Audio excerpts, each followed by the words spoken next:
Alrighty, folks, and welcome to Gridiron Live. I recently installed my old SSD back into this desktop, so all of my settings were off. So hopefully everything sounds about as before.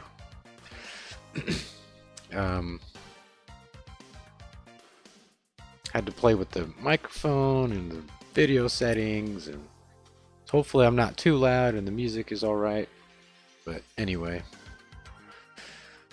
Alright. So it's getting a little chilly down here in Texas, but luckily we don't have to go outside too much today. So just taking a break from programming. I've been working on the avatar generator, which is going to be a little bit limited at first, but it'll be fun to see where that goes. Anyway, we're going to jump into NFL 2K3. Back into NFL 2K3 with the Washington Redskins franchise mode. We played a preseason game last time against the Packers, and I think we lost that one, but it's alright. It's just a preseason game. This week we're going to be going up against the Arizona Cardinals. So yeah, Arizona Cardinals, NFL 2K3 coming up next.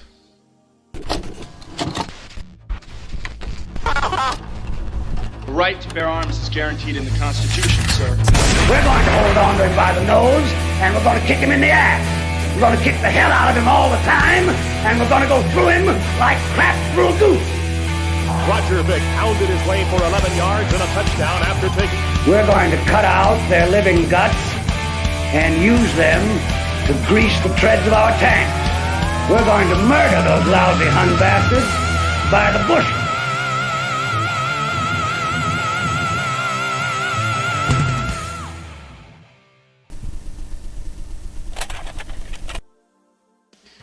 Alright,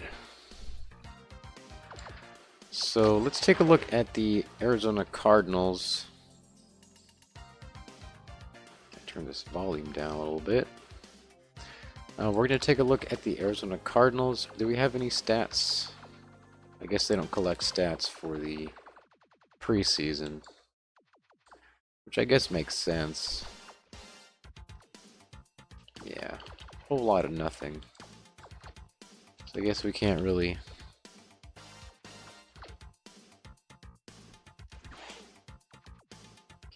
tell who the Cardinals are. Oh well. I did kind of want to look at the quarterback room here, because I do have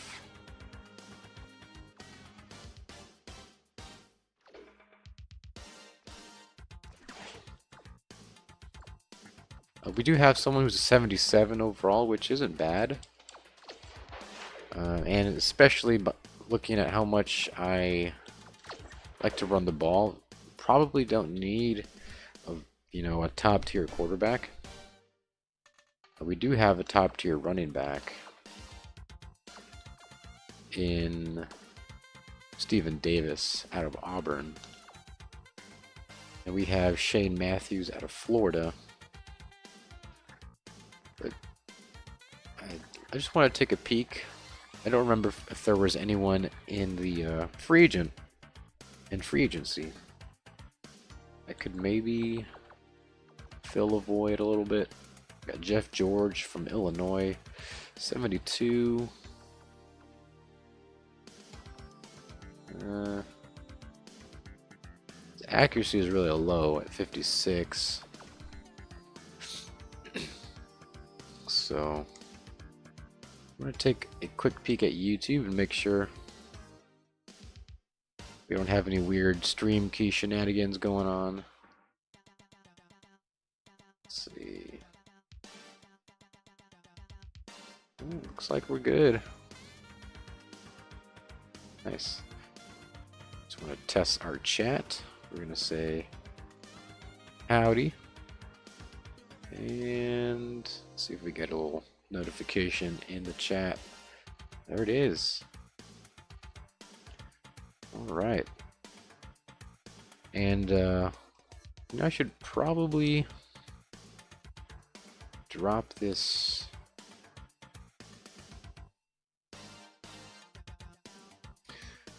I got a message from Patrick.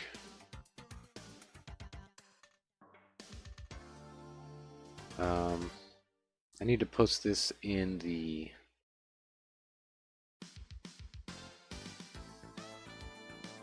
live streams channel, just to see if we can get anybody that wants to chill. And we'll drop it in the Retro Sports Gamer channel as well, because I know we got a few people from there every now and then. Anyway, let's see. So how can we...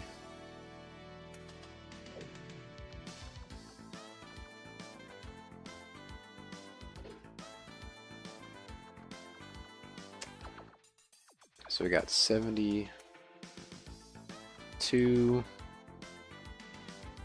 Yeah. That's okay. That's alright. That's okay. Alright, well.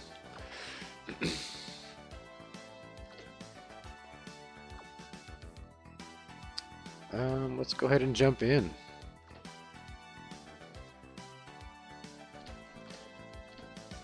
Okay, so we have to start in the middle first. I almost forgot. So we're going to start in the middle. Press advance. It's week 1 on ESPN. The Cardinals come in with a pass defense that looks like it can hold its own. If they're consistent, they could make the difference out there. They will be going up against a similar team versus the Redskins, who come in with a dominating secondary. I kind of have to be a little bit careful with the volume, because the volume picks up from my headphones into the microphone, which is really annoying, because then you get doubling audio. So it depends on the game, but usually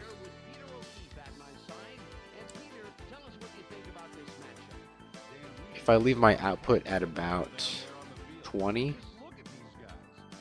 and I have the noise gate on the mic, it should be able to cut it out. And I had to kind of set that up before I started streaming, because again I reinstalled my old SSD, so all the settings were, I had to like re-import them and redo them. But I think I have it to where it's good enough.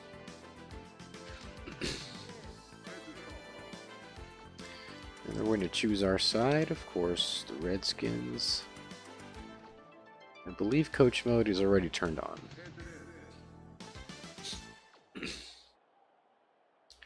What's Patrick saying in the Discord?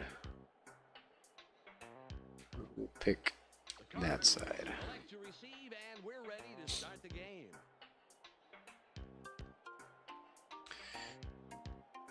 Let's go ahead and kick off.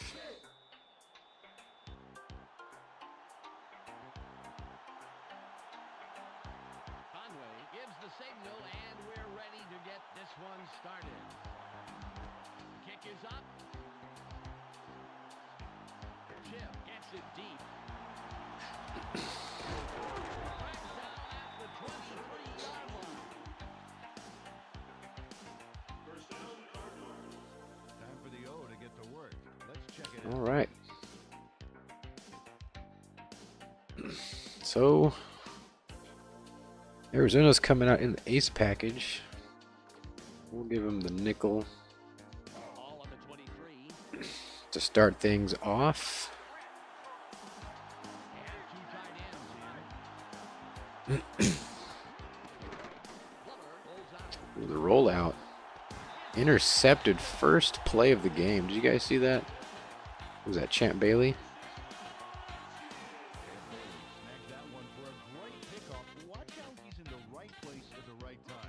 Damn. Nice pick there.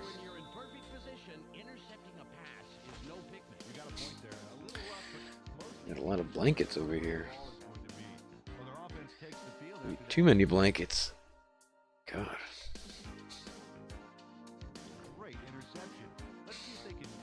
Let's go. What was working last time? The split?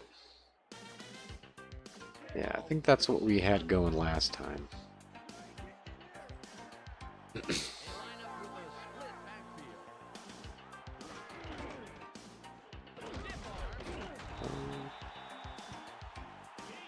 Only a yard.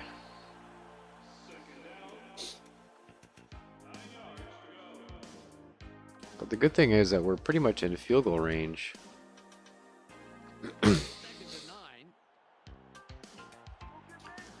I was sick for like 2 days, but I've had like a lingering, like after you're sick, your body like expels all the phlegm and everything. And it's kind of been like that for the past several days.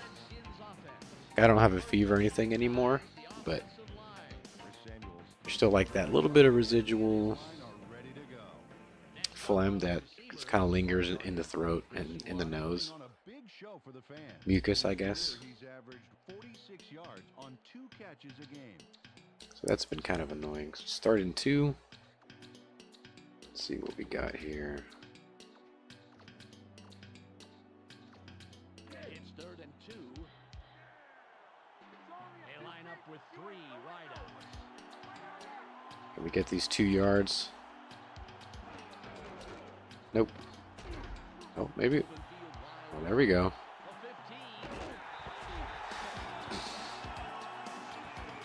Good yardage after contact on that one.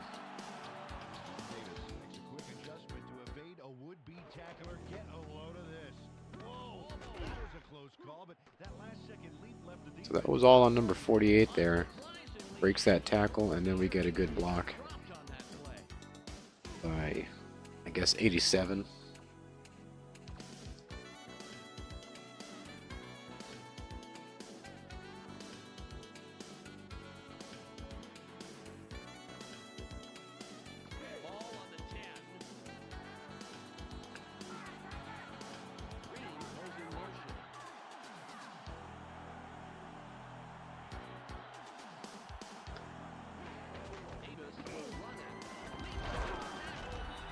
It's a good 7 right there.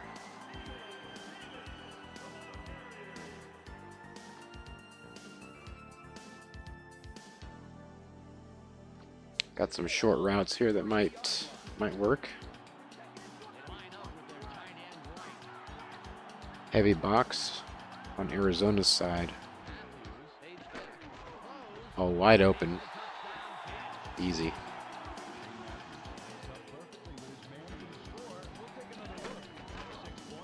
Totally uncovered. I guess they went all in on the blitz.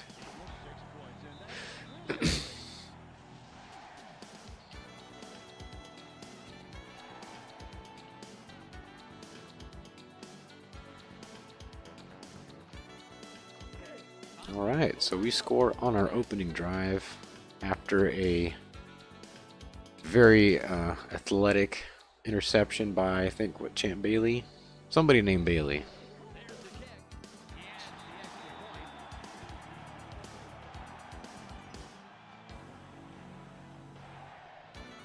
The Redskins put the first points on the board, 7-0.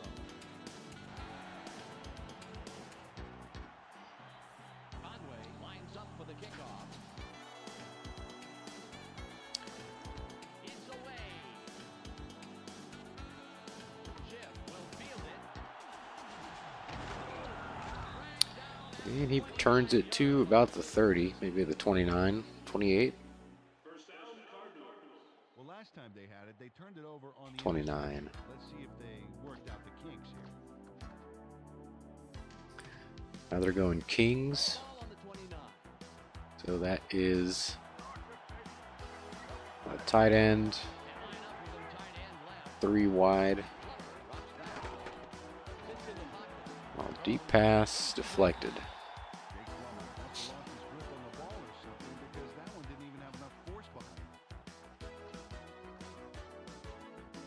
Second and 10.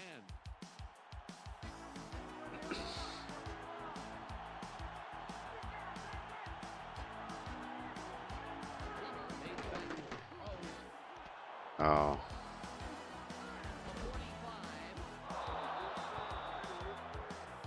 I feel like that was the secondary's fault. The DB, I think, had a clear path on the ball. They just didn't try to get it. All right, number. I'm gonna do an ace. Let's mix it up. Let's see what we got. Ball at the 44-yard line. That's 2 tight ends, 2 wide receivers. Roll out. And deflected again. Between the QB and the receiver on that baby, there was no way that was going to be a completion. Going back to Kings. Let's go 4-3.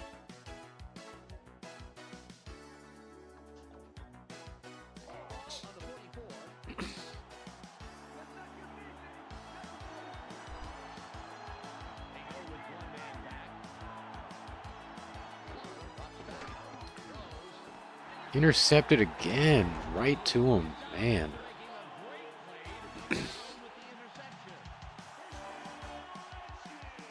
Okay, our secondary's putting on a clinic right now. Check it out. Oh, great job. Absolutely great field instincts there, Peter. Field instincts are Mr. Smoot, number 21. physical ability to get the ball, too. They came out and ran the field the first time out. All right, well, Again, this drive, huh? Ball at the 43-yard line. let's go back to the ground game then.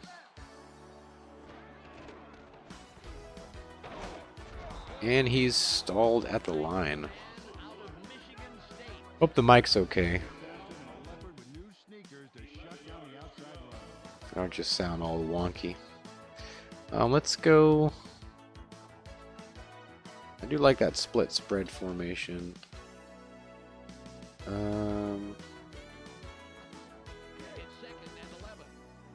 We're not in a huge hurry. We can still run the ball. 2nd and 10. Maybe we'll pick up 3 or 4.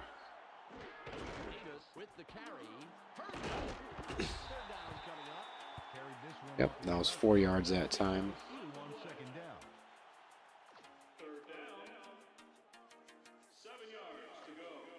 It's third and about 7. We're going to do a play action here.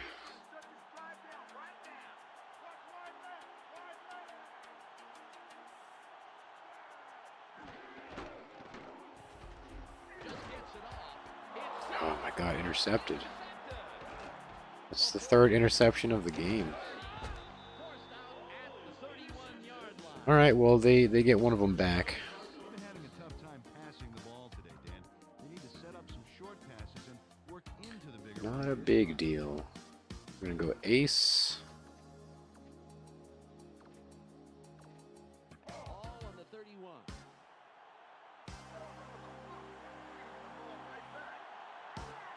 Mitchell in motion. Made the back. Throws. Incomplete pass. Champ Bailey controlled his zone. Seems like the nickel's working all right against the ace formation. Now they're going to pro set, so I feel like I should go 4-3. I'll go man. 2 man coverage. Or cover 2, I should say.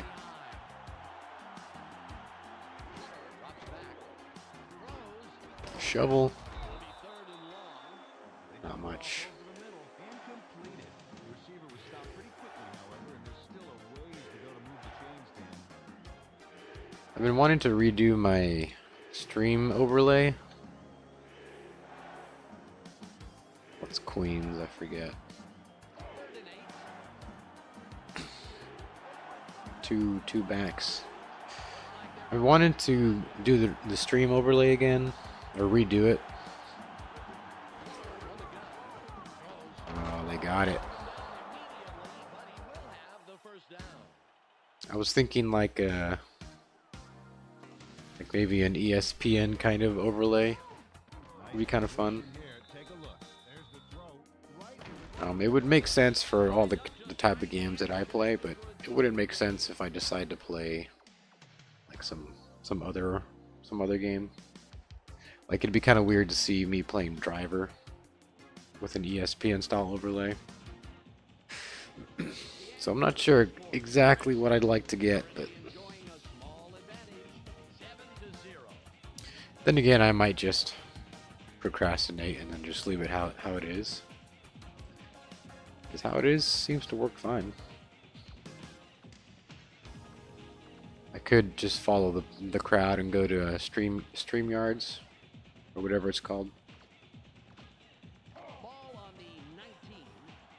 But I kind of like the way mine is set up. Simple.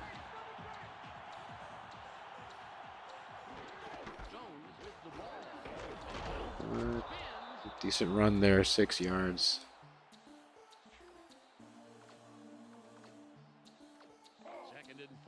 We're gonna have to go man coverage now since we're just at about the 10-yard line.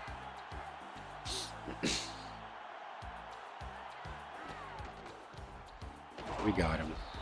Big loss there.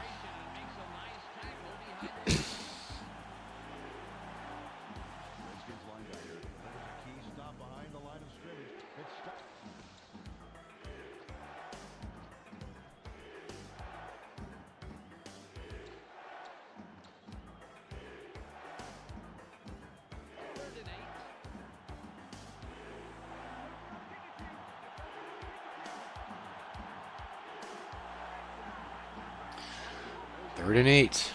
Can we get the stop?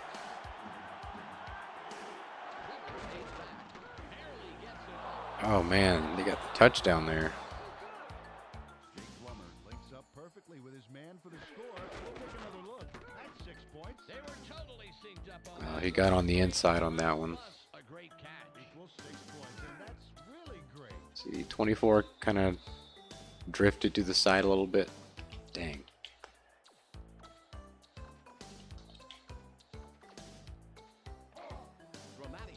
Well, that's what we got then.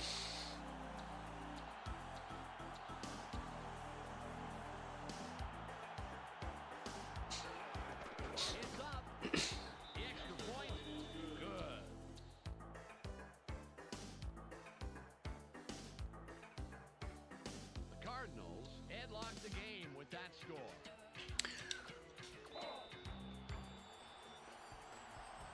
Probably overcommitted to the linebacker blitz, or probably maybe if I would have had 1 or 2 DBs in zone coverage, that might have helped a little bit because there's no safeties back there.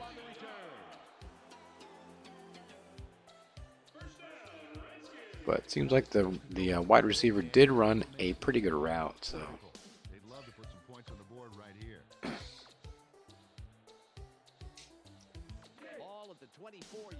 I think we can take a deep shot here if we can.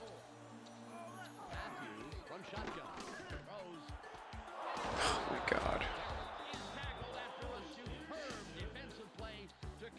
Okay, so we're even on interceptions now.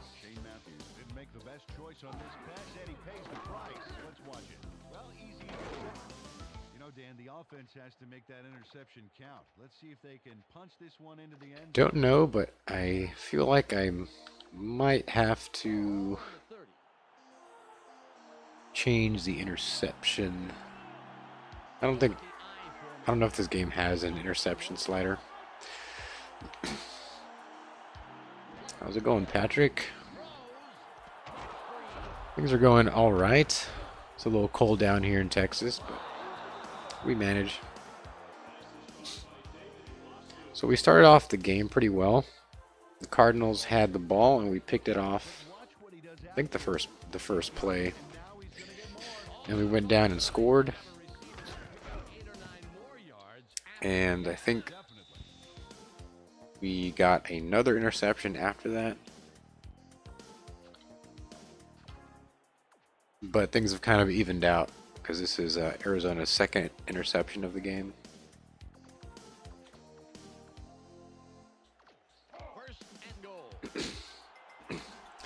Happy Halloween, he says.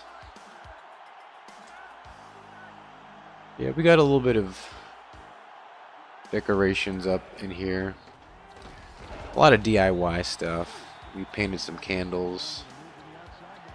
We made some candles out of toilet paper rolls, like the cardboard middle part.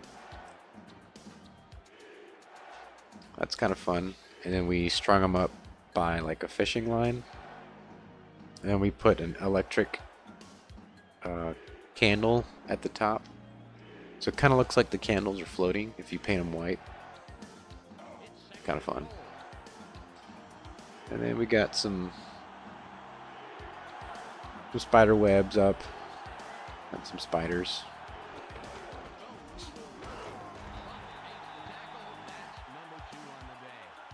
So.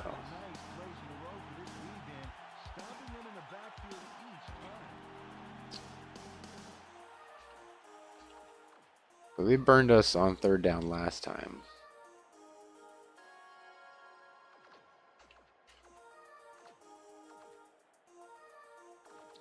Kind of want to have like one safety back there. Yeah, the floating candles are cool.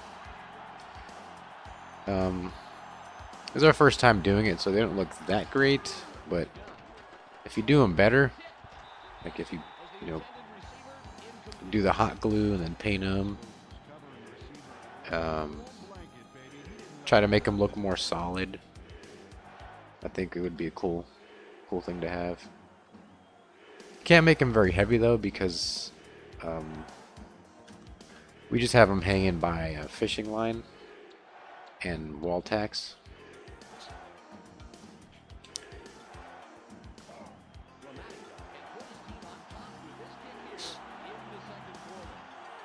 I have a Grim Reaper hanging and some lights, jack-o'-lanterns. Tombstones, no webbing this year. Oh yeah, we made we got these little cheap baskets. They're made out of, I guess, like those wire baskets. And they're already painted black. So we got one, and we put two on top of each other, and we tied it. And then we had a foam skull inside, and we painted the skulls. It was kind of fun. So we have 3 of those hanging out by the door. Those total investment, maybe like $6, $7, $8, minus the cost of the paint, which I think we actually used Sharpie, so I don't even need paint. And then you just kind of draw in the shadows on the foam skull, and it looks pretty good. So yeah, I forgot about those skulls. Now it's their turn to deliver on offense. Let's see what they do. See what we got here. Ball at the 20-yard line. Fishing line, like the old days in Hollywood. Oh yeah, and we watched, what was it? Return of the Living Dead Part 2. It's a John Carpenter movie. I don't think I had seen it before. Maybe I have, just like some bits and pieces I seem to remember. That happens a lot though. Like I'll watch a movie not thinking that I've seen it, and then I seem to remember parts of it when I watch it. It's weird. It's kind of like deja vu.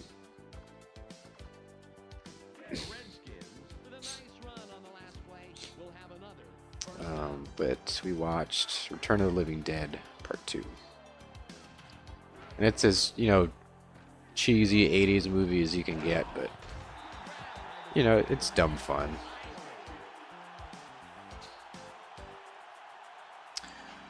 Nice dude. Be right back. Have to take a call. Be back in 5. Alright.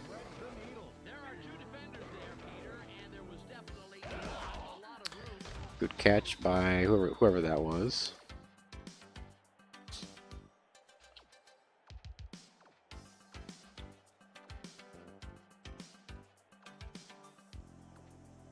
Ball on the 47. Flemister.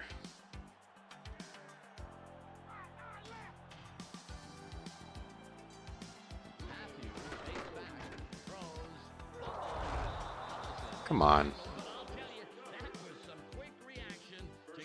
That's not a fumble. Eric Allen made a beauty of a hit on this play, Dan. He's the guy that springs it loose coming up.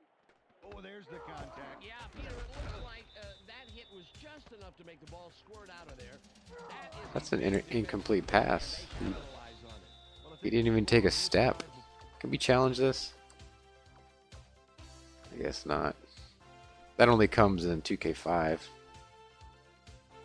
Which, by the way, 2K5 with the challenges was fun. You know, it's not that hard of a feature to implement. All you have to do is you make the game make the wrong calls sometimes. You know, there's a percentage chance, and then it's up to you to kind of guess when that happens. But we definitely got screwed here. Definitely got screwed. I don't think here. Nope.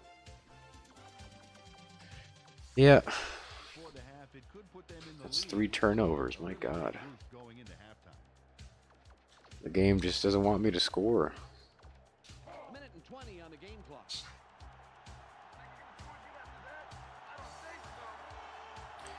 Correct me if I'm wrong, but I think you have to take, what, 1 or 2 steps before that's considered a fumble? Or before you're considered to have possession? Is that only in college football? I don't know. See, that's exactly what happened with my guy, but that wasn't ruled a fumble.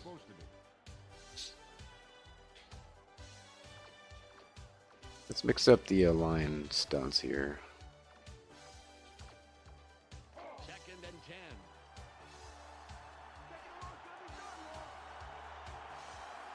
Two tight ends on the field. What we got here? Wide open. Man. Somehow finds a seam in all that and picks up some extra yards. First down. The Cardinals take their first time out. Jake Plummer had no trouble. Well,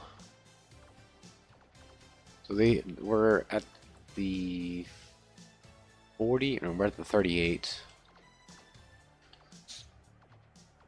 Ball at the 39-yard We got a minute and what, 2 timeouts?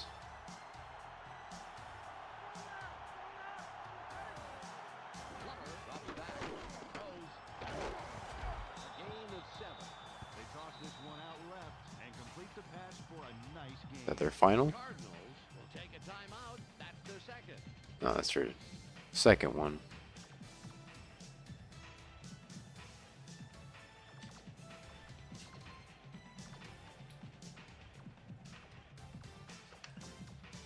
Ball on the 32. So we got all the linebackers in man coverage here. And we got 2 high safeties. Fades back. It's tight. Throws. The pass is incomplete. And a good thing for it, because they did throw it deep. That should stop the clock, though.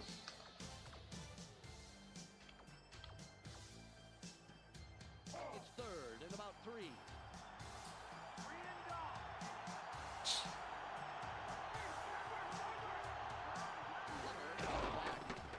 Sits in the pocket.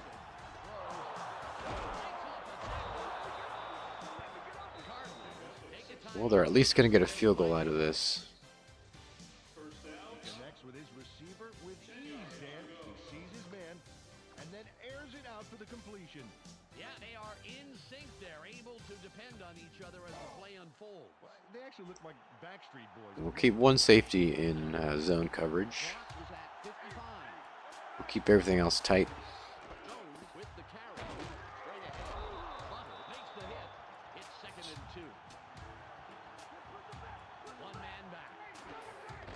Jones with the ball. Another run. For a tackle. Jones gets it again. Straight on. Fowles through the line for about 4. He'll pick up the first. It's 1st and goal. Cardinals. Should I have called the timeout? I think so. Jones shuttles into the end zone for the touchdown. And there's the score. Yep, there it is. Just a nice little jaunt into the end zone. Absolutely. I think that 6 points was an inevitability rather than a possibility. Grammatica. There's Bill Grammatica. Going after. Wasn't Grammatica from Kansas State? There's the kick. The extra point is good. Remember the announcers called him Automatica Make it a because he was so good at kicking field goals. 17-7.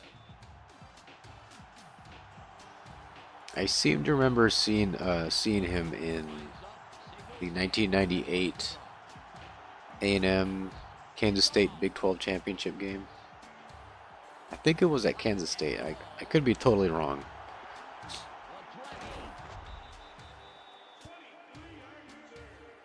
Mr. Grammatica.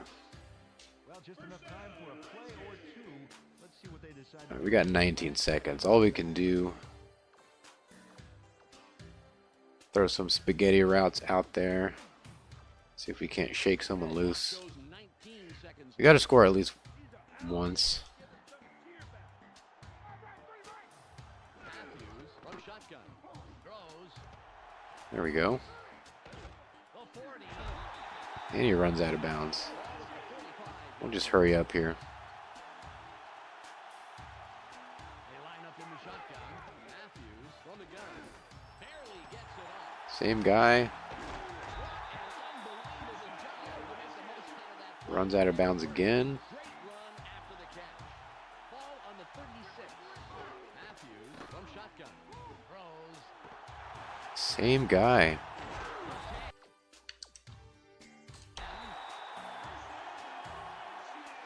All right, so 3 decent passes. We either get one shot at the end zone or a field goal. I think we'll take the points here. 2 seconds left. Conway lines up for the field goal.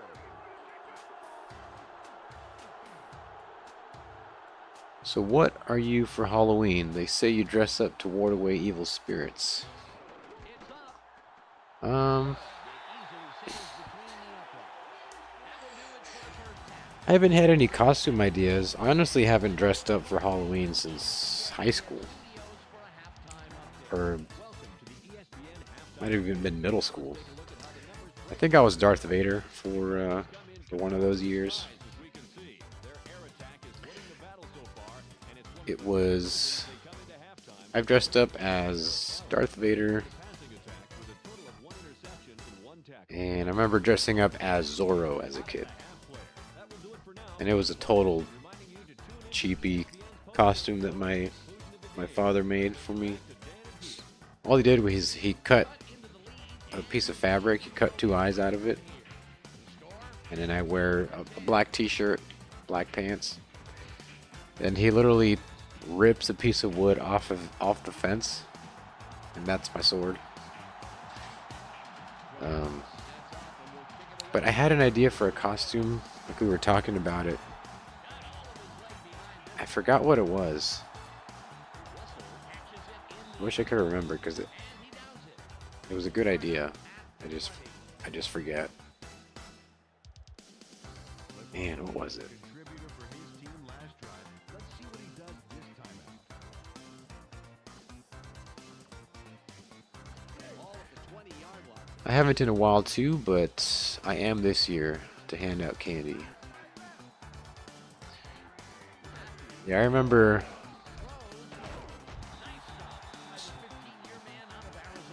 We didn't live in a bad part of, like, we didn't live in a low income area. We lived in the suburbs, so it was definitely right at about middle class, I would say. What people call middle class.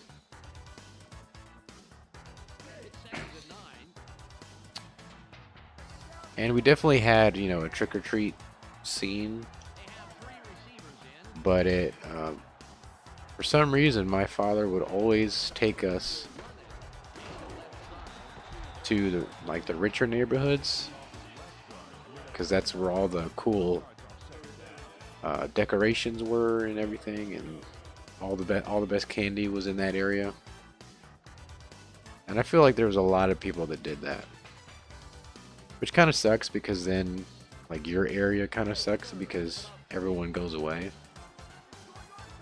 But I remember definitely seeing, a decent amount of people going around in our neighborhood. Oh my God. It's fourth turnover. Is that just the game, or is that the QB making bad decisions? He gave it right to him. Watch this bit of athleticism.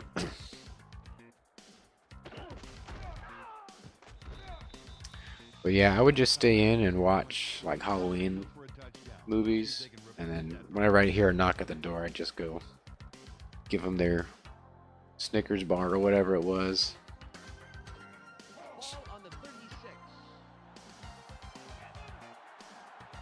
The force is strong.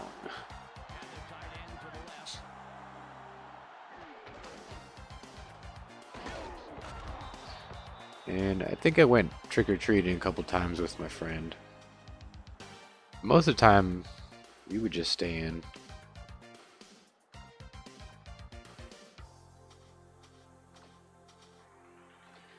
I remember my younger siblings, they would go.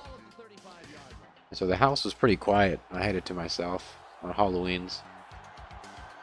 So I just stay in and watch, Halloween movies. And hold down the fort as far as giving out candy.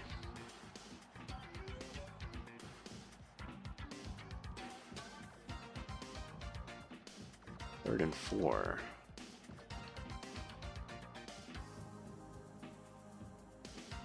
Gonna go ace.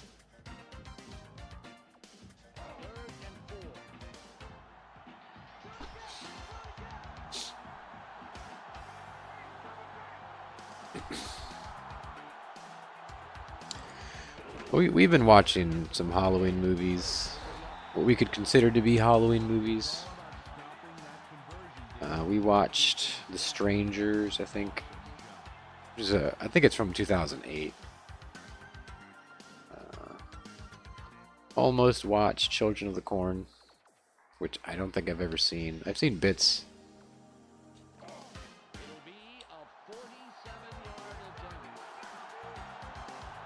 Here's Grammatica.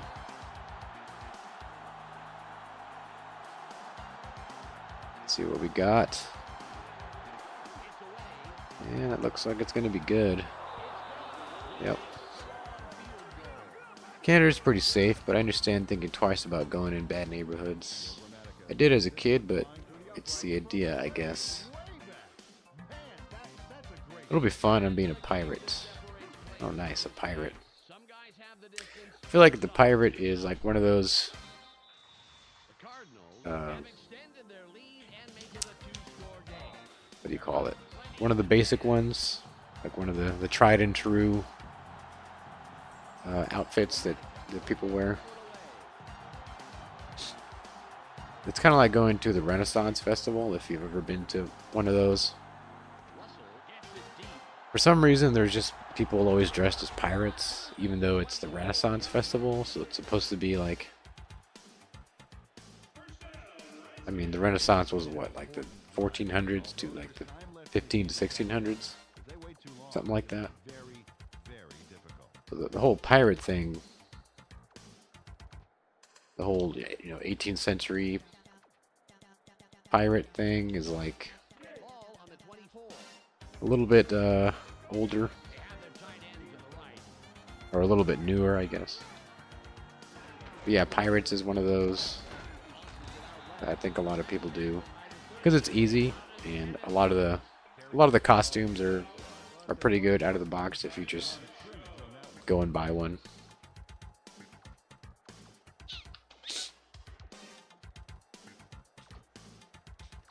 It's 2nd and 9. Good Halloween movies makes the night fun. They go with the split backfield. 1400 clothing, not pirates. Yeah. Yeah. But it's not just pirates, you know, people go as like medieval knights and everything. And it's like, it's close.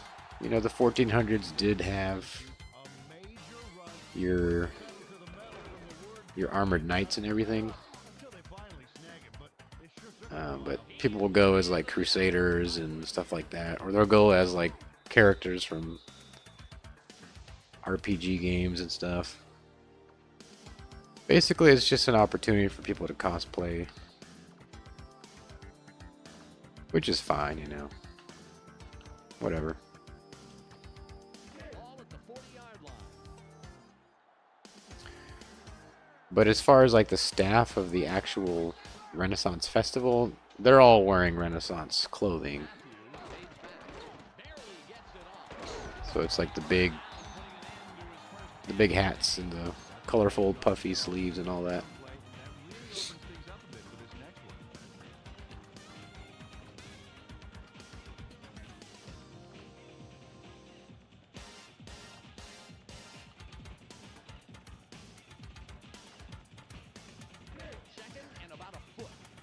I've never been, but sounds not bad.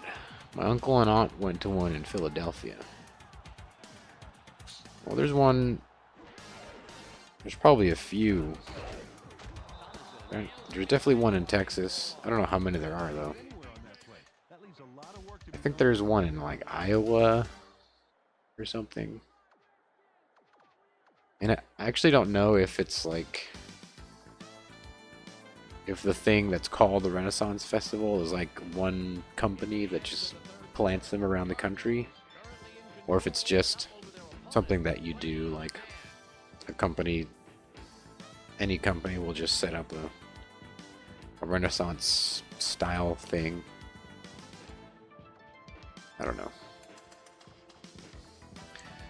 But then you have all your like anachronistic organizations that will like, you know, people will go dressed up strictly as medieval stuff and only cook in medieval, you know, kitchenware and all that stuff. And I've never been to one of those, but it might be cool to go one day.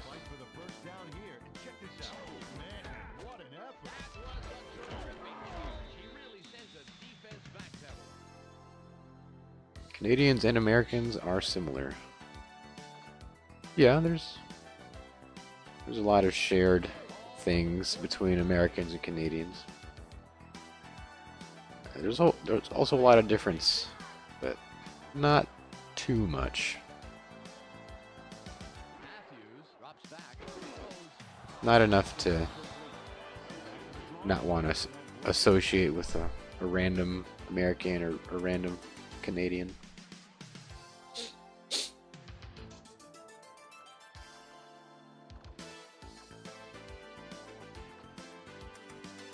Oh yeah, we watched Goosebumps as well. We watched the newer one, which it was okay. You know, I'd much rather have the 90s cheese than whatever they did with Goosebumps. And I was kind of confused at first because it didn't seem like Goosebumps at all. But then I started noticing that the episodes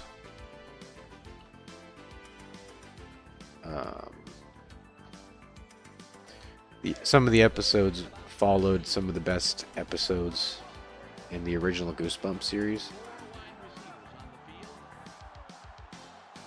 but it wasn't episodic. Like all the episodes kind of tied together and told one story, which I thought was okay, but I prefer the anthology format much better. He got stopped, so we're just gonna punt it here.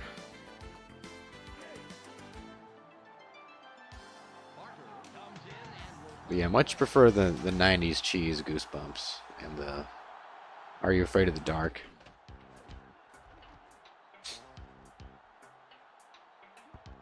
He can't be happy with that one. Definitely not what he's capable of. Nostalgia is tough to beat. Well, Dan, it's time to use the clock. They can wrap this game up if they take their time. Tanya Wood, how's it going?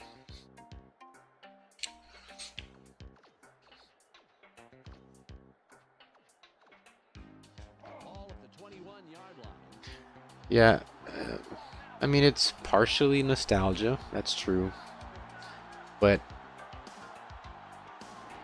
I mean, if you've ever seen JonTron, it's a pretty good YouTube channel.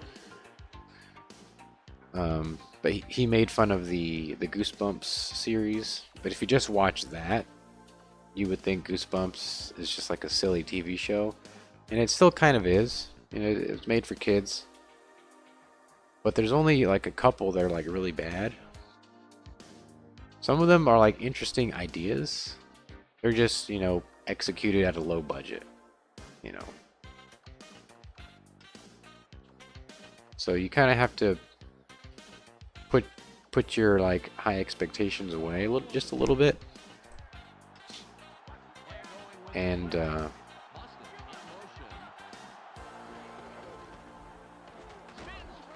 oh, they got it.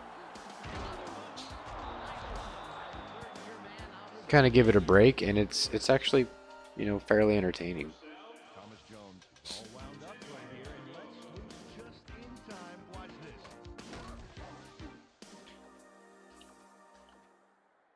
And I don't think I've seen Are You Afraid of the Dark recently, but I have seen Goosebumps.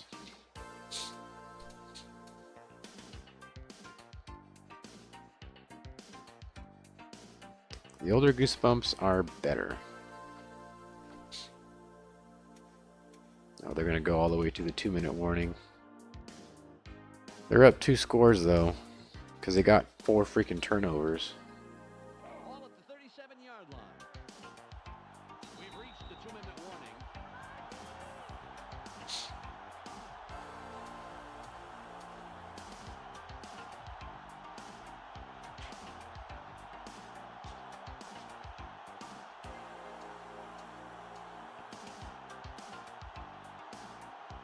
Ball at the 37.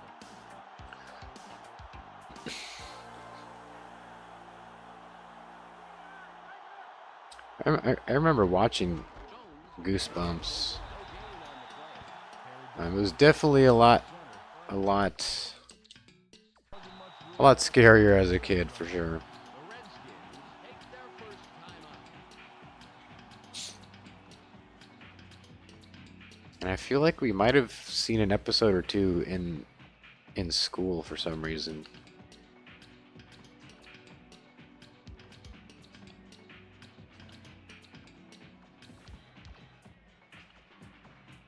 Second and 10.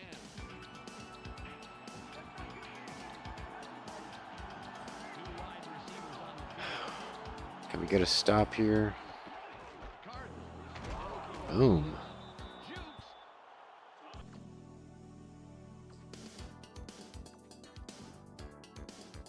The Redskins take a timeout. That's their second. Need to pass, maybe get the ball in the field goal range. Well, I need two scores.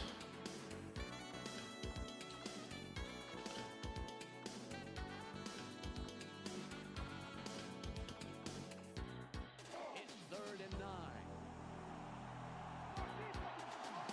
I need a touchdown and a field goal.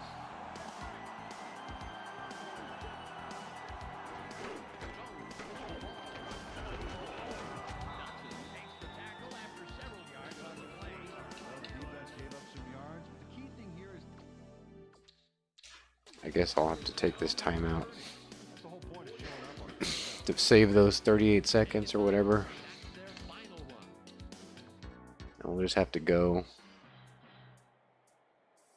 run out of bounds or spike it or whatever.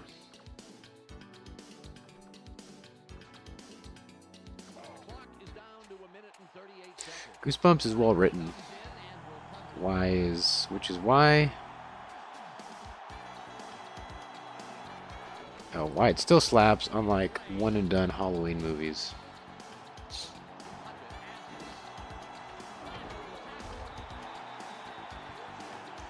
Yeah, it's really not that bad. I mean, once you watch like one episode, you kind of take your mind back to 1995 or whenever it was made, and then you kind of see it through that lens, and it's not that bad.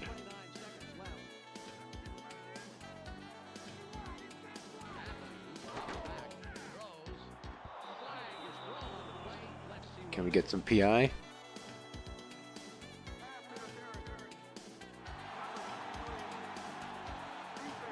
Defense did not come to play. Well, it was mostly the offense.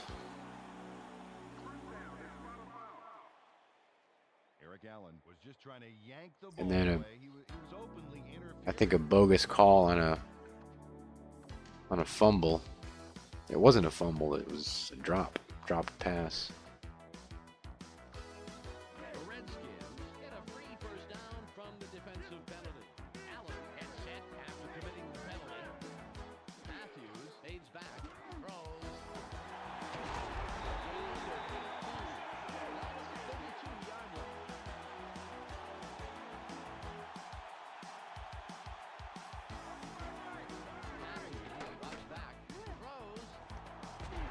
Nice. Oh, that was a touchdown.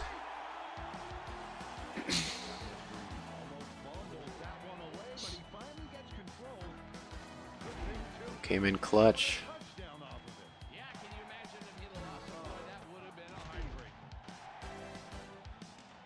I didn't think we were that close, but we got it. No pizza party. Probably going to run the bleachers, what they're going to do. I think we'll just kick the field goal here.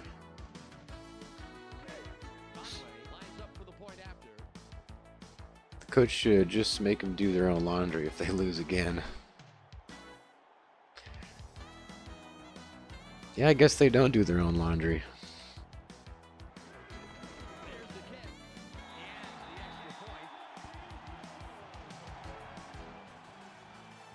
Fortunately, we have to kick the onside.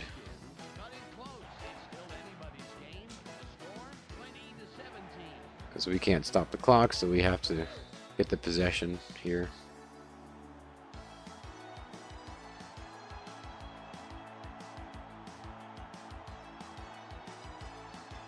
Got like a 2% chance of success here.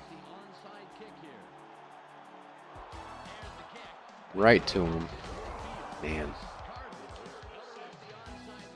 Great hands by the receiving team. And the most important drive of the game here. If they get a first down and control the clock, hey, they could walk away with this one. Ball on the 37. They're going with They're just gonna kneel. take a knee, and the clock will wind down.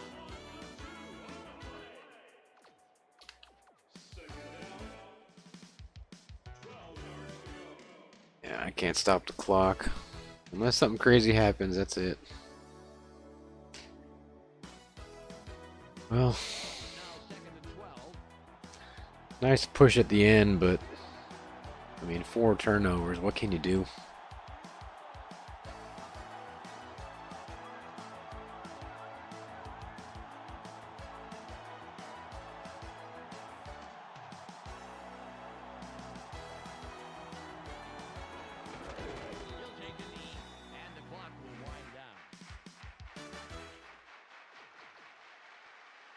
That's game. Well, let's see, what time is it? It's 3:34. The games are about an hour. There's the whistle, and that's I kind of don't want to go back to programming right now. Cardinals win a squeaker. Plenty And I'll be going to the gym at about for today. 7, so Peter O'Keefe and Michelle I feel like I want to play another game. Stevens, thanks for joining us. Let's go now to the post-game wrap-up. And I'd like to get this bad loss out of my mouth. ESPN postgame show. Let's get started. So I think I'll play another game. With a close 3-point win over the Redskins. We got the time. 0 on the year. The Cardinals clamp down Oh yeah, I switched jobs. I switched night jobs. how much they put the hurt on the running back. And So I might go back to teaching submission wrestling. shut down the pass with a total of 2 interceptions. There's a place not too far from here, actually, within walking distance that Well, that will do it for I now. may end up teaching at, Tune into the weekly wrap-up which for the entire week. should be pretty convenient. Highlights and insight. I'm Clark Dishman. We'll see you then. And it beats cutting pizza.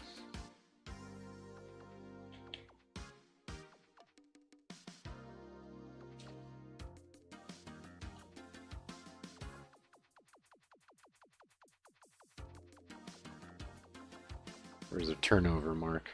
There you go, 4-2. Look at that. 6 turnovers.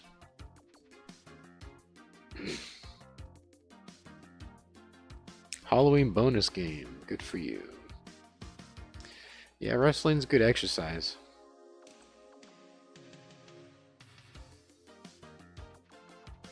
It looks like a good little gym.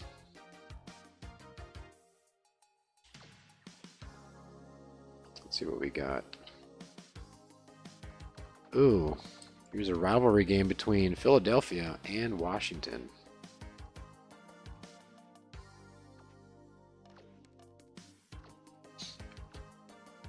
Here's a classic.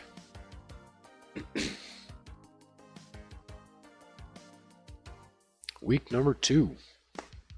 It's week 2 on ESPN.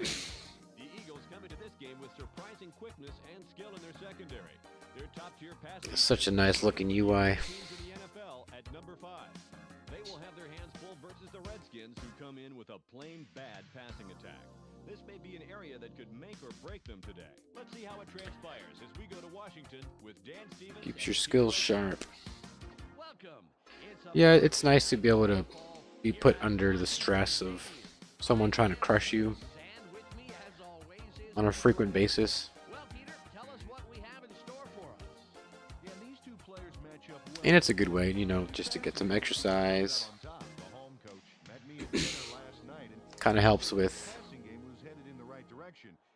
And I expect him to I guess any exercise in general kind of helps with is capable, but stress or anything like that. Andy Reid as a run-of-the-mill passer. But because it's like highly technical, Flashes of brilliance. it's not just, you know, Flashes, however, we'll have to strength. come up with here. We'll see how it works out, Peter. There's a lot of, you know, critical thinking you got to do in short amounts of time. So,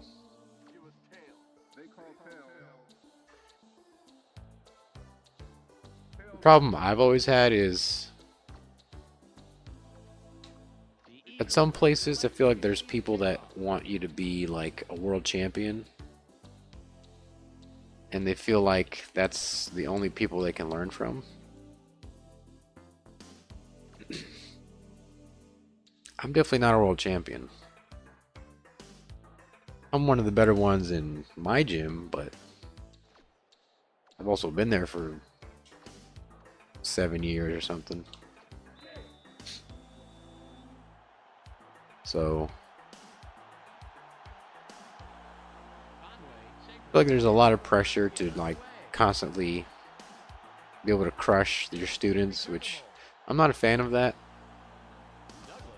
As long as you can teach them, I think that's really my strength is the teaching side instead of the competition side. I like to compete in the gym, you know, during practice. But as far as like going to tournaments and stuff, I don't really have the financial support system to do that. To like not work and just train all the time, you know.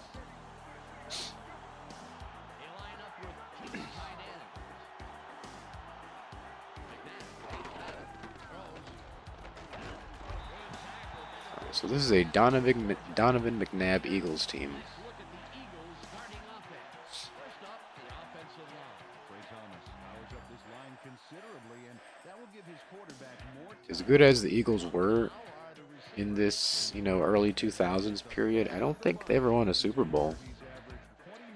I think they went to the Super Bowl. Finally, here's the general and his next in command. Deuce Staley and Cecil Martin. During his career as quarterback, he's averaged 172 yards and over a touchdown a game. Back to the field now. I mean, smash the Eagles. Yeah, that's what I thought you meant.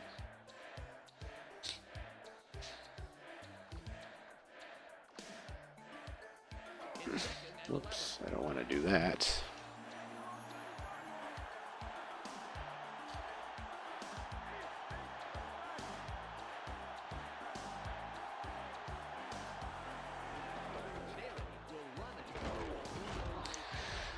Same. I need to work too. I've done MMA and trained for a lot of years, but We'll start off with the D-line. Ronaldo wins never wanted to be a pro fighter.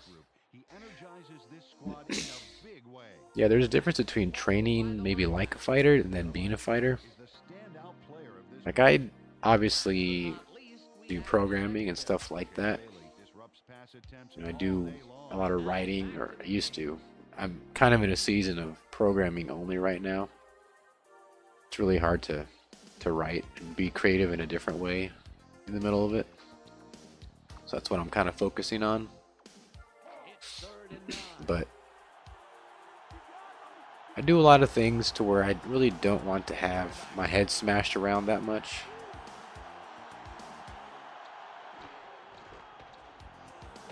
I think submission wrestling, is a good. It's a good way to. You can still train hard and not, get brain damage or whatever.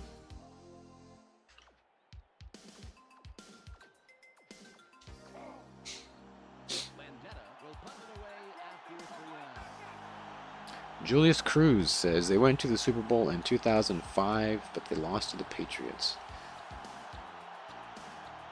Yeah, I'm pretty sure that they went to the Super Bowl, but never won it. So yeah, I think you're right, Julius. McNabb was the QB.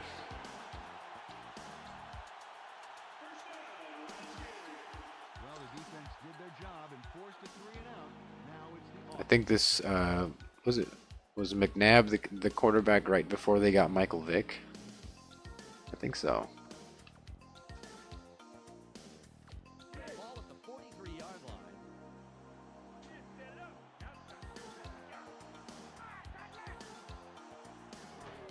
Davis with the carry. No gain on the play. Peter, let's run down the Redskins offense. Let's begin with the offensive line. Let's see, what can we do differently?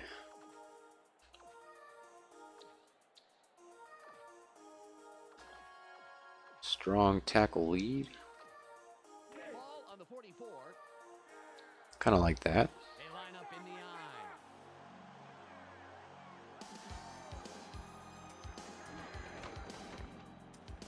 Right side. Shepard. We got a little bit. Stops it just past the line. I'd expect better from Davis, being he's like a 92 or whatever overall. All right, it's 3rd and 8. See if we can hit the little play action pass here. McNabb would always lose the NFC Finals and then lost in that Super Bowl. Yeah, that's the impression I got from McNabb was it's really good, but could never quite, put the cap on the season.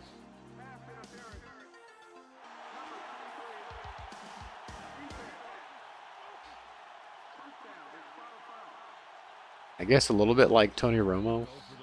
I don't know much about Tony Romo, but my cousin's over in El Paso, and the way I hear people talk about Tony Romo is that he was always choking. Like, he's a pretty decent QB, just could never pull it out at the end of the season.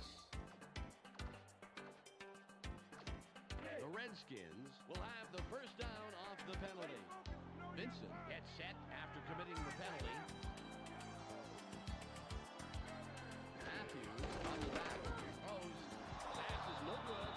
Okay. You know, the coach will be looking at that last play after the game. I guarantee it. Let's hit the split toss here.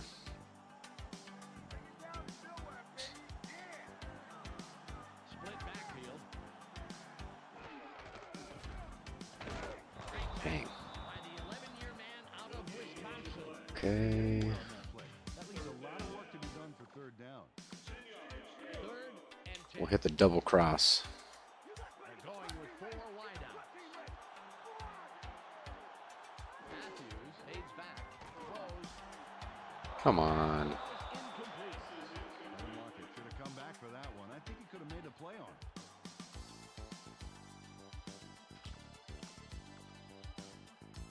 We are past the midfield mark, but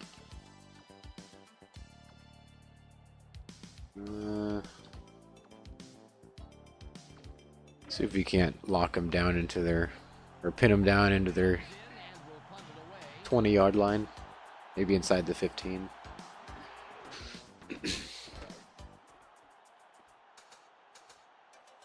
Fair catch at the 20. Yeah. Yeah, McNabb and Romo are similar in that sense. Phil Rivers, another guy like that. Oh, yeah. Offense, let's see what they do. Yeah, they all... The impression I get is that they were all pretty good quarterbacks. It's just... Their postseason play was always meh.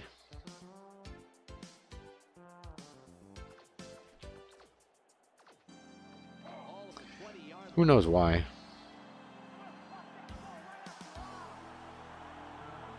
I wonder if that's the quarterback's fault or the coach's, both. A gain of 2. Got the pitch, carried it out to the right of the line, but he's barely past the line of scrimmage before he stops.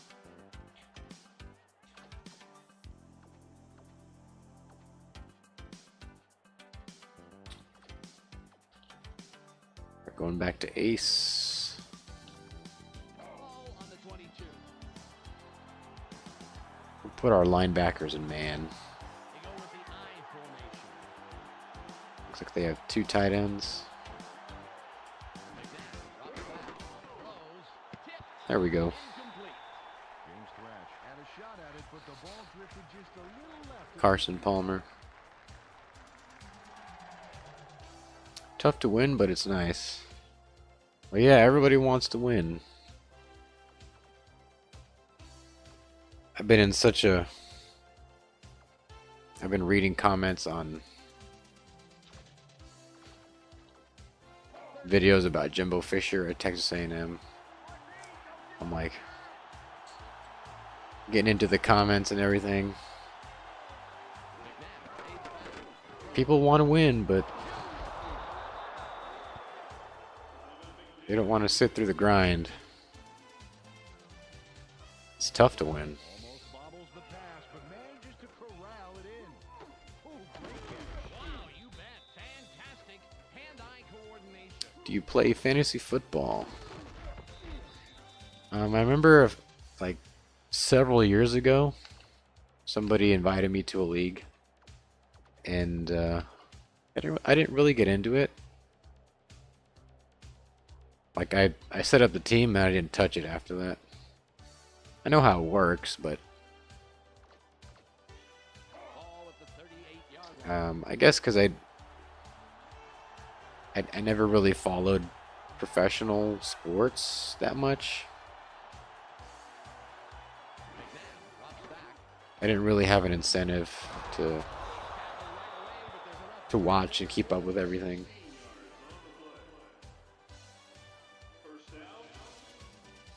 sends a telegram to his man for the completion. Take a look. There's the throw right to him. This passing offense.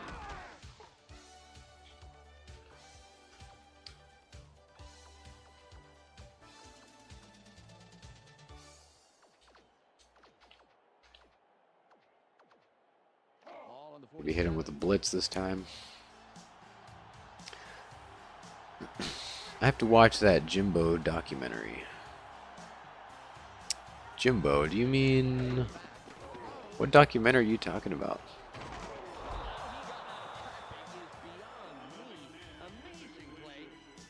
I think you might be talking about Jackie Sherrill. and the 12th man kickoff team. That one's called No Experience Required. And I have the book that that documentary is based on. Oops.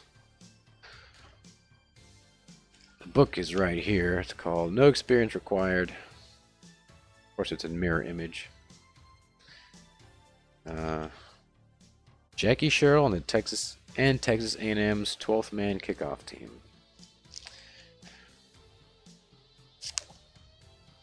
And of course, I'm the lucky one who found a signed copy by Jackie Sherrill at the used bookstore. Kind of very lucky find there.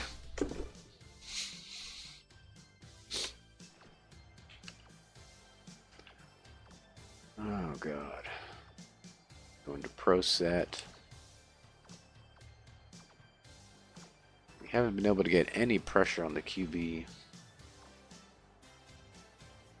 All at the 31-yard line.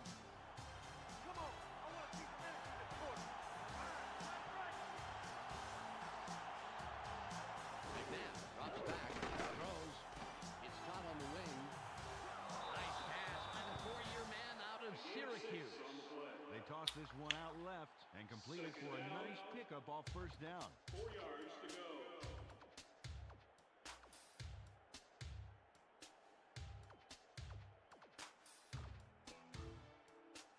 Second and 4.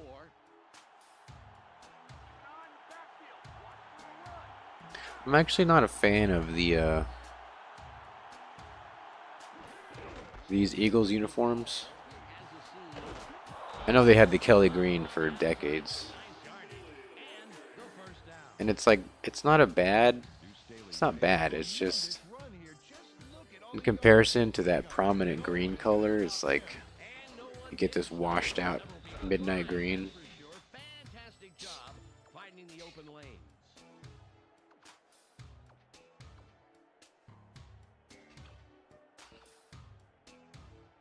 Alright.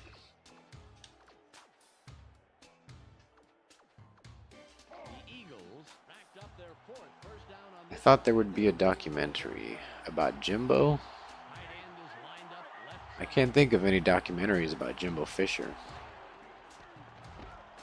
Oh, come on, you need to make that tackle.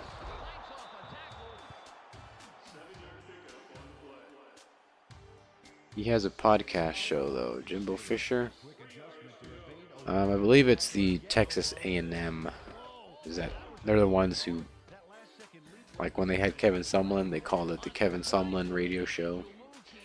And when they got Jimbo, they just called it the Jimbo Fisher Radio Show.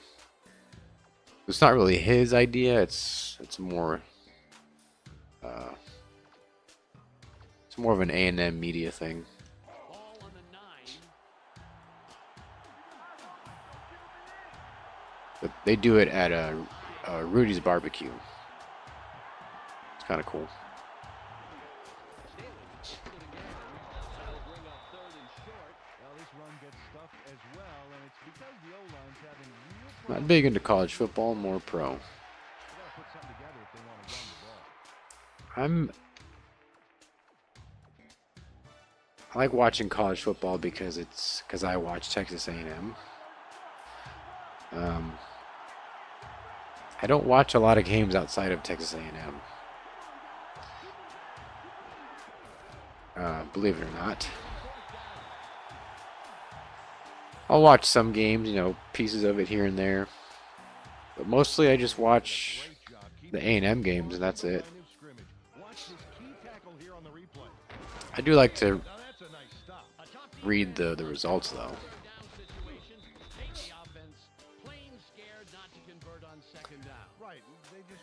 But as far as the professional league, not really.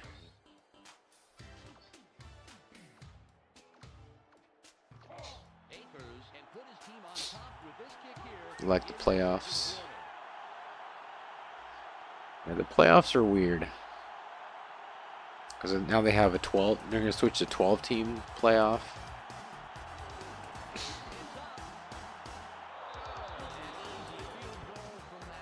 I still think that they should switch the bowl games to an extension of the regular season, which is what I'm going to do in my game.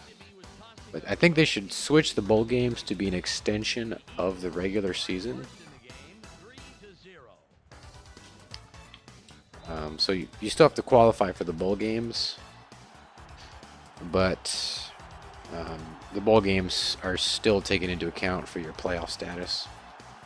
I think that would be a way to fix the whole bowl situation without getting rid of them completely.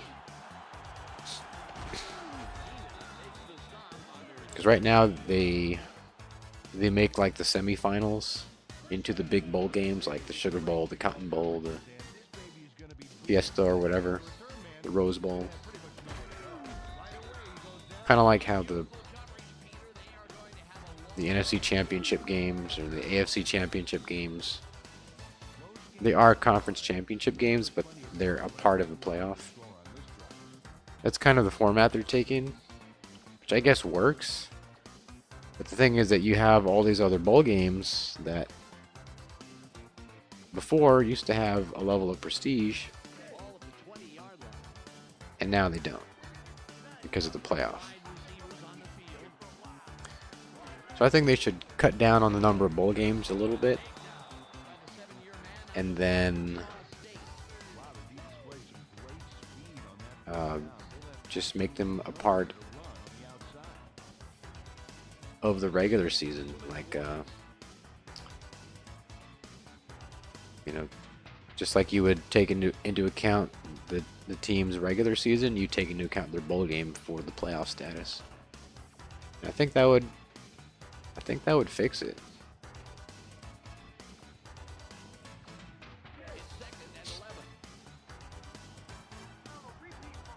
We'll watch a Michigan game here and there.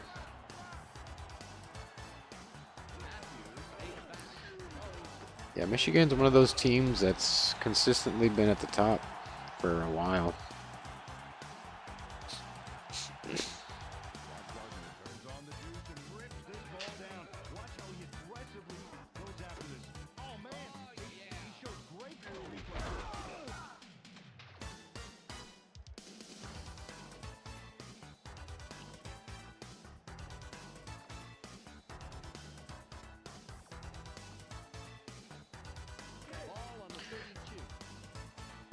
Michigan plays in the Big Ten, right?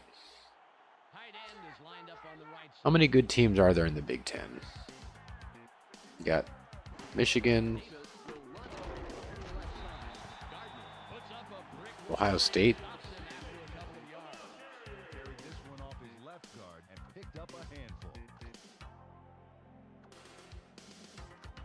Is there anyone else? Michigan State sometimes? Not recently.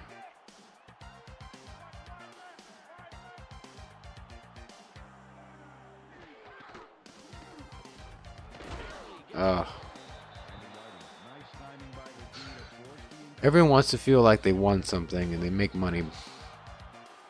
Bowl games ain't going anywhere.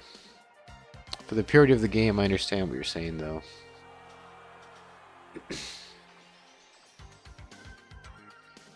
Well, you wouldn't have to get rid of a lot of the bowl games, just some of them.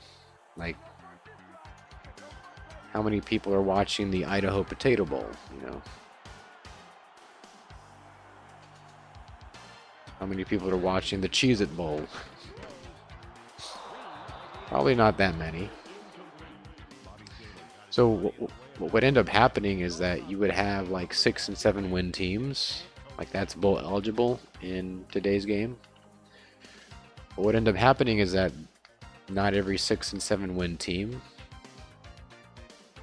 would get a bowl game. Which I think would be a good thing because that would kind of heighten the stakes a little bit. It kind of, you know, it really reinforces the concept of bowl eligible versus bowl guaranteed. So you take out the concept of guaranteed bowl games at 6 or 7 wins, and then you kind of make those teams fight for the lower tier bowls.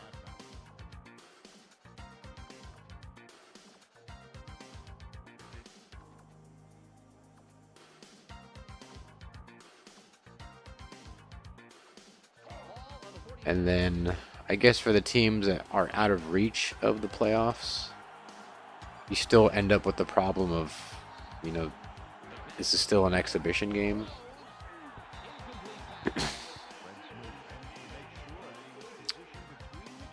So that problem still remains. I guess what you could do is that I guess you'd have to do something to where you affect the next season or something like that. Because in today's game, it doesn't seem like people are gonna find the bowls, the lower tiered bowls, more prestigious. You know, there's just too much money involved, and the NFL looming over them, and all that stuff.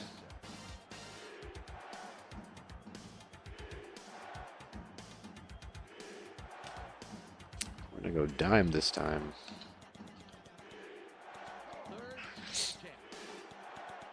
Iowa, Nebraska, and Nebraska, but Nebraska, it's not like Nebraska in the 90s. Nebraska is a shadow of what they used to be. But they were pretty good in the like early 2000s. They're all right, but not recently. Iowa, I think they're struggling right now too. But I have seen them ranked over the years, so they seem to be a respectable program. But as far as like heavy hitters,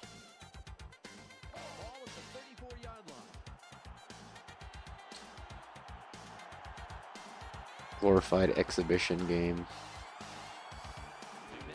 No, it's not even glorified. It is an exhibition game. Thing is that I think bowls are supposed to be like self-contained championships. Like it's a title.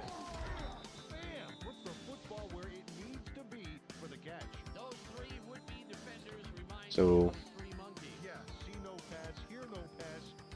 and I think a bowl game can survive if it's not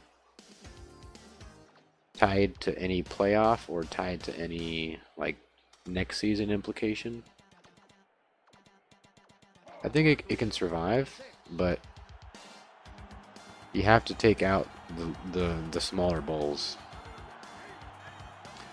where you have the 6 and 7 win teams playing. You got to take those out. You got to have like at least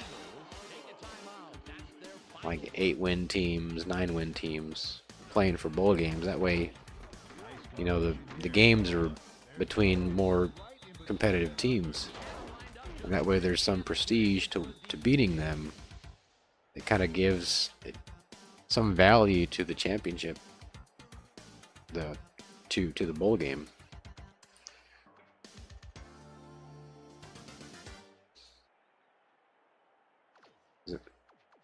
Imagine if, you know, 2 9-win teams play in a bowl game. For, you know, to me that's a title. You know, it's an extension of the regular season, kind of, but I think there's a lot of ways you could try to fix that problem, but as it is now, they are mostly exhibition games, aside from the big ones like the Cotton Bowl and all those.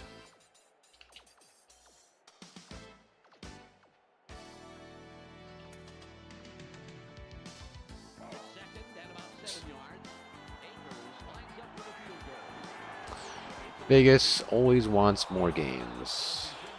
The players like to get recognized, you would think.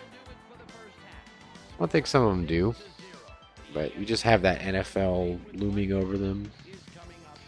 And you wonder why it wasn't a big thing before. Like, the NFL has always been there for the majority of college football's existence. So why is it that just now people are like, oh, I'm not going to play in the bowl game? Mark Dishman with a reminder to tune into the ESPN postgame show at the conclusion of the game. Let's send it back to Dan and Peter. The Eagles I don't know. now stretched, but still within a single possession. The score 6-0.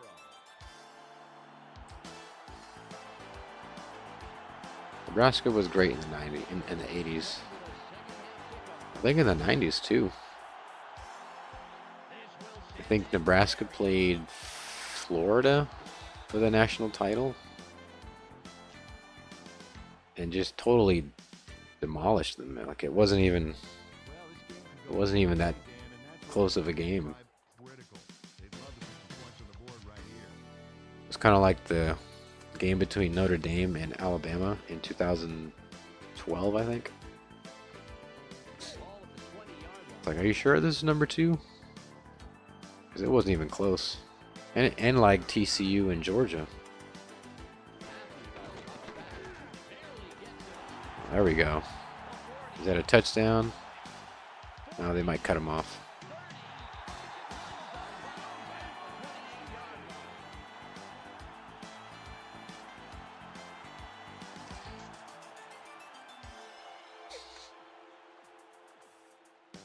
I don't think Georgia was that far ahead of everyone else.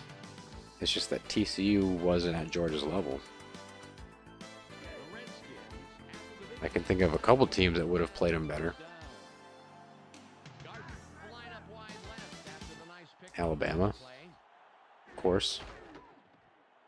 Maybe Ohio State. A&M played Georgia close. It wasn't in the postseason or anything, but they did play Kirby Smart's Georgia pretty close. Almost beat them. I just think TCU wasn't made for the occasion that year. They're like one of those quick and nimble air raid teams that they can't, they're not really built for like really long, hard fought games. They just rely on a lot of output. That's kind of what a lot of football teams are now, with the air raid and stuff. You don't really have those big, heavy run defenses and those big fullbacks anymore. Which kind of sucks. But with all like the concussion stuff, you might see the sport drift more in that direction. If bowl teams are 500, it's silly. I can understand that. The 12th place bowl.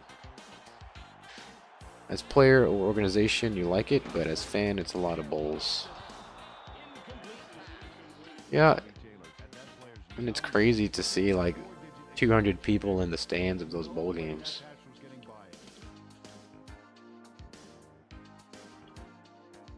Compared to, I think it's 4th and 4. I'm gonna kick this field goal and get the 3 points. Yeah, it's a lot of bowl games, and people don't watch the smaller ones. Not really. And then people really only attend. I guess people do watch the small bowl games, but as far as like attendance, it's really only for the big teams. You know, attendance for the Cotton Bowl is usually pretty good, Rose Bowl. But if you put a bowl game out in like Hawaii somewhere, between like Tulane and North Texas or somebody, the fan base isn't that big and dedicated to go all the way out to Hawaii. So, attendance-wise, those small bowl games, especially if they're in more exotic locations, they're going to suffer. Nebraska were tanks for sure. I heard they're trying to rebuild their legacy. Well, everyone's trying to do that ever had a legacy. I never knew Nebraska beat Florida like that. Oh, I will watch a video on the last 50 champions. It was like 96 96 or something. I wanted to say 98, but I think 98 was between Tennessee and like Florida State, I think. Or maybe it was like 97, 96. But Nebraska had a really good option quarterback named Frazier, I think. The only reason I know that is because I happened to watch it when I was making my logos. Yeah, it was a beatdown.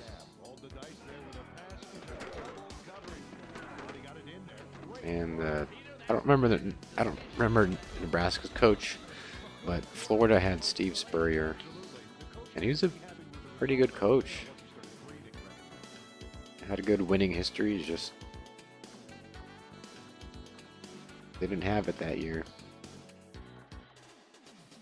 Ball on the 48.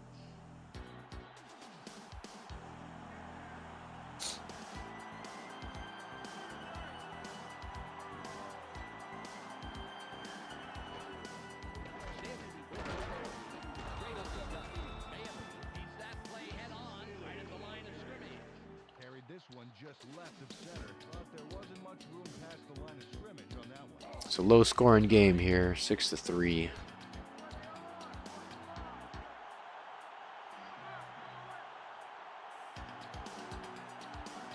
Haven't seen any turnovers, I don't think.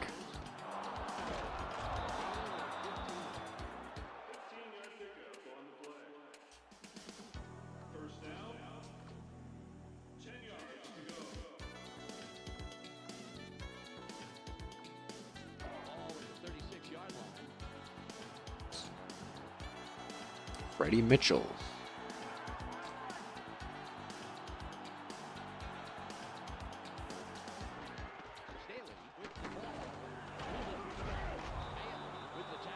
And they're getting those yards in chunks.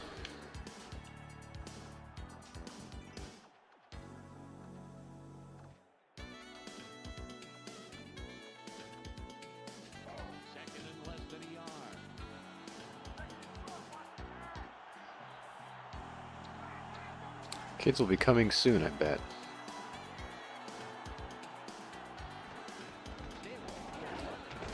Well, they're definitely not going to come here. It's not exactly an accessible area. I also don't live in a house. I think this is a condominium.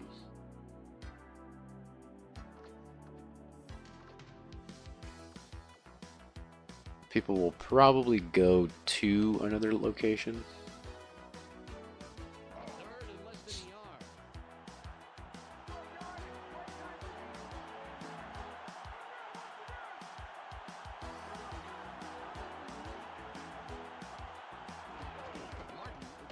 God dang it.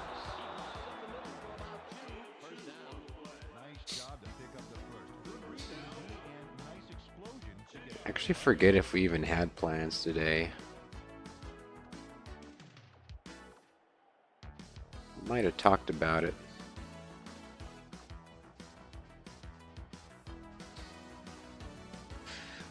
All right, 6-3. The Eagles currently enjoying a slight advantage, but it's anybody's game. 6-3.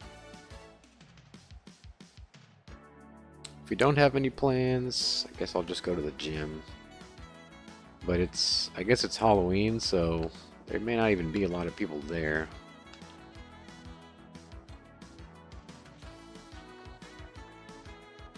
If I had to guess.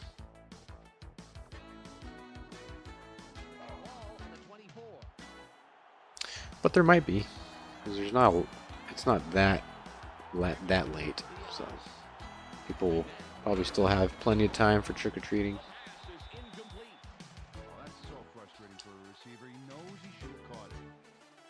I'm going to watch the last quarter, but I'm going to get ready. Talk on Discord and go Skins. Happy Halloween, folks, says Patrick, and peace. Alright. I guess you got to dress up as a pirate, huh?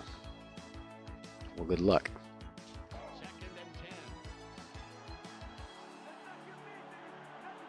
We got to be pirates of our own here and steal this win.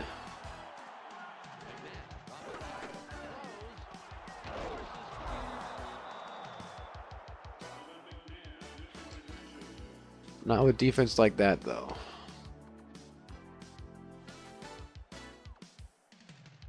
The Eagles have a first down. It's their fourth of this drive, and they keep pounding away.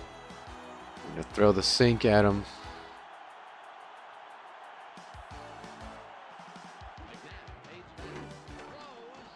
God dang it. Down 2 scores again in the fourth quarter. I haven't seen a sack yet.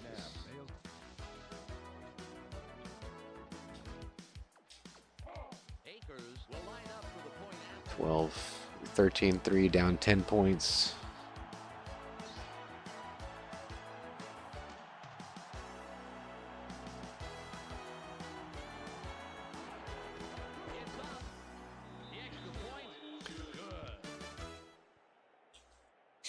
All right, well.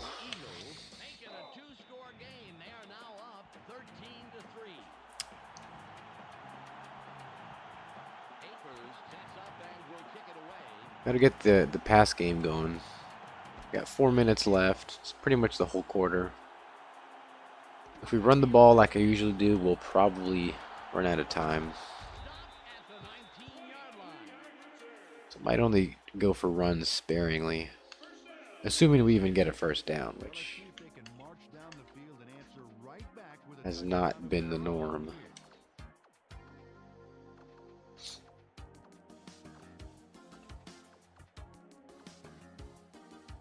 Ball at the 19-yard line.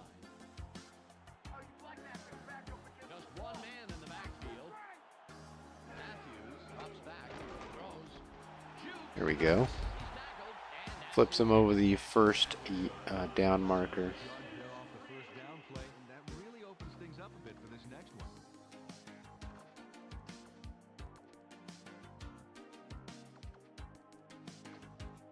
Second and about a foot. Get this play action here. Go deep. Nice.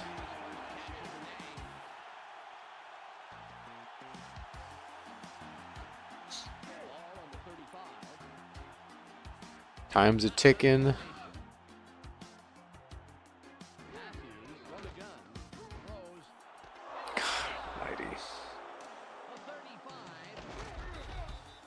Well, that's over. Let's see.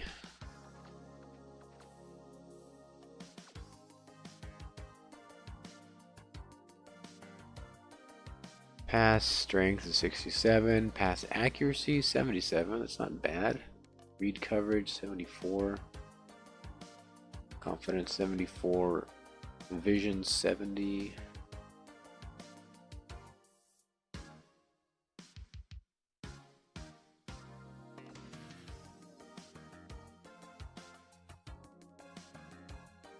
Well, that sucks.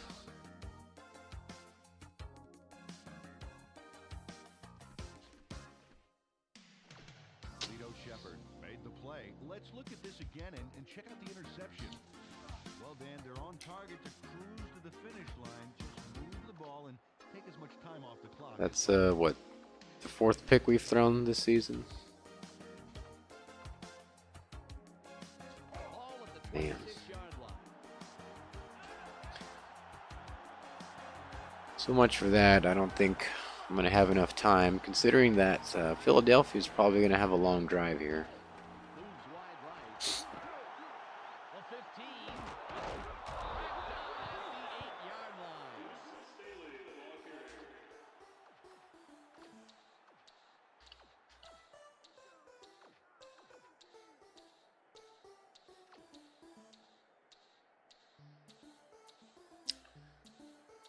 And they're going to take their sweet, sweet time here.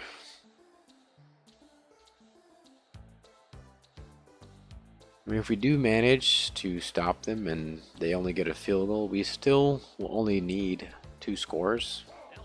That's going to take 2 touchdowns. The probability of that is pretty low.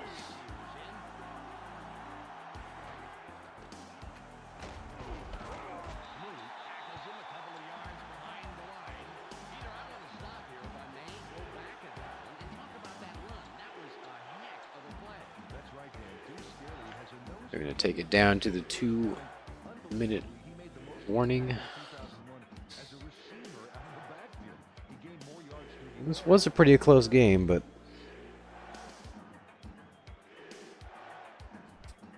turnovers again were the tail of the tape. We've reached the 2-minute warning.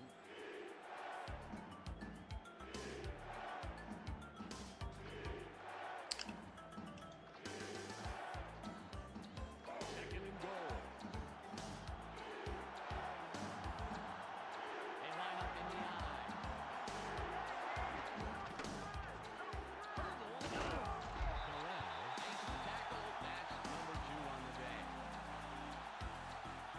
We have a problem. Connection is timed out. Uh-oh. Yeah, and now that is something you can control. And obviously, they did it. They coached him very well. Wow. Hopefully Restream has a stream resume.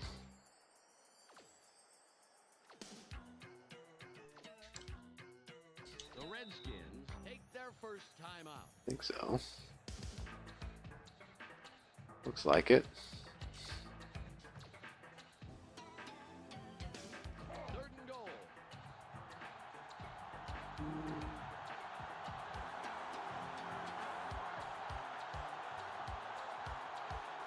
Yep.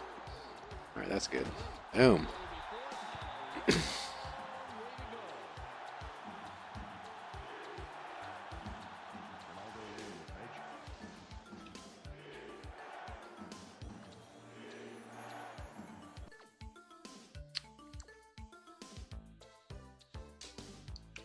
The Redskins will take a timeout. That's their second.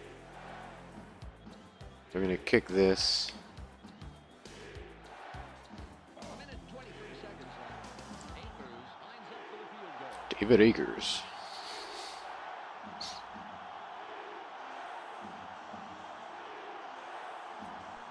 away. And that goes up to 16. Yep, that's his third of the afternoon. So if we scored 2 touchdowns, we'll get to 17. Eagles have extended their lead and make it But the chances of that are slim. 15-3. So the most we'll probably get is a touchdown. Because we still have to sit through the onside kick, which you guys know how tough that is.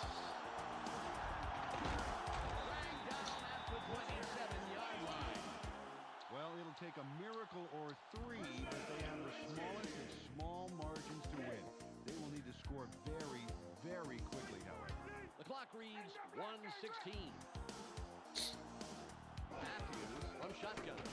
Matthews holds on. Leaps over a tackle. The 30. God. All right. This game's over. It's Pick City with that guy. No point in watching the end of that game. Man, that's rough. So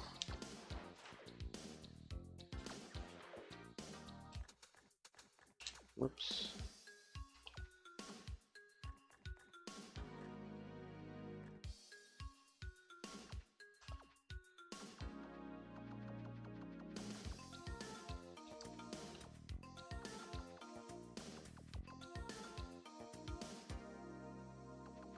What's my fullback?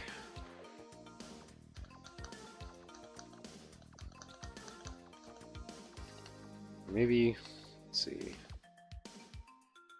75 center, an 80, 74 guard, 82, 91 tackles. Two pretty good tackles there.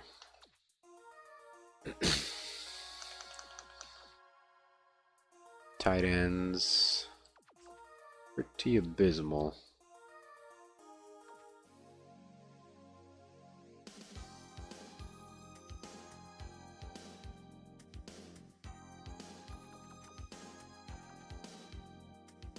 Quite a bit of tight ends, actually.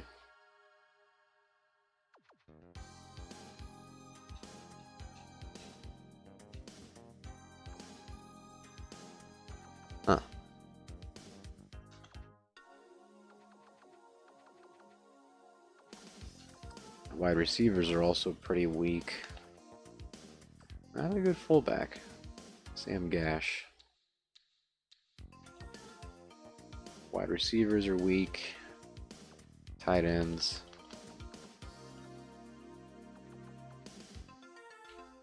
Defensive ends are pretty good. Defensive tackles are alright. Really good linebackers.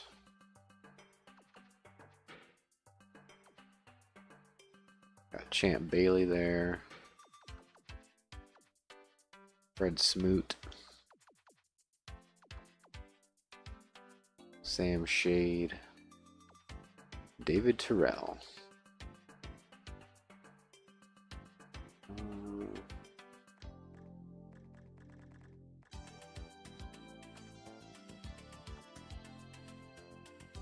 Chris Carter.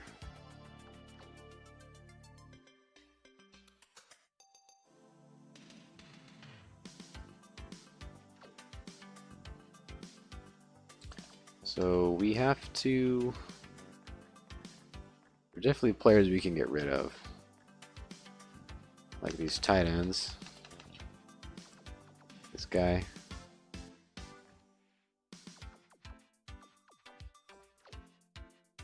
Get rid of him. And... Get rid of him, actually.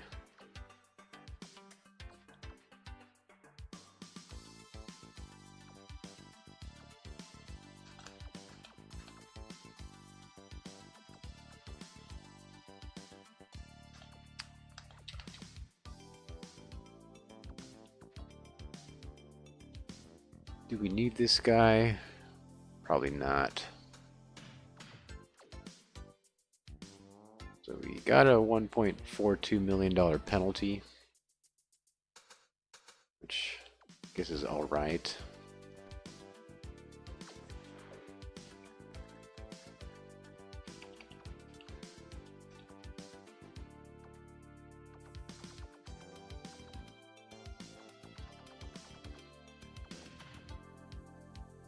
Chris Carter, 7. Speed is an 80. Routes a 90. Catches a 90. I guess Carter might be the best. A little old though.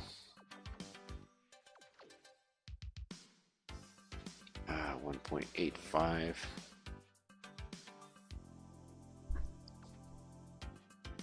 What if...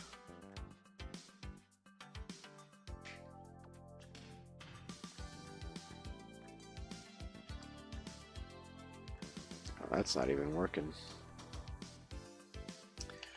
Alright, I guess we'll go... Yeah, tight ends? I mean, not tight ends.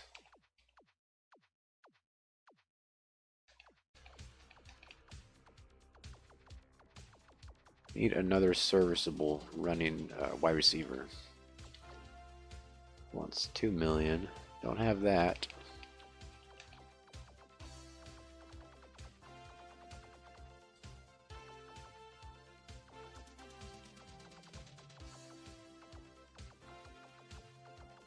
What about Herman Moore?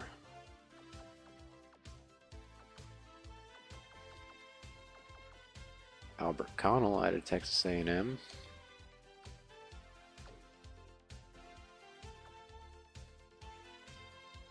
Declined the offer.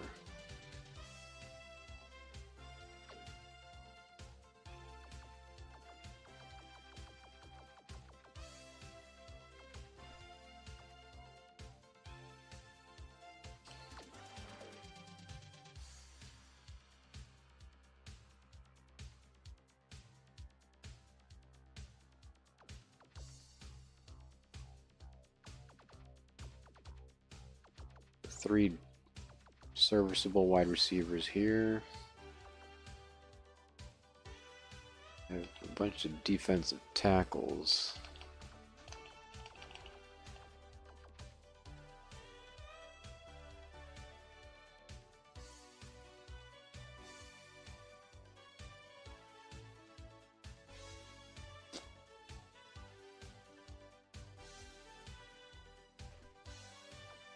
Pretty sure I used up my cap though, yeah.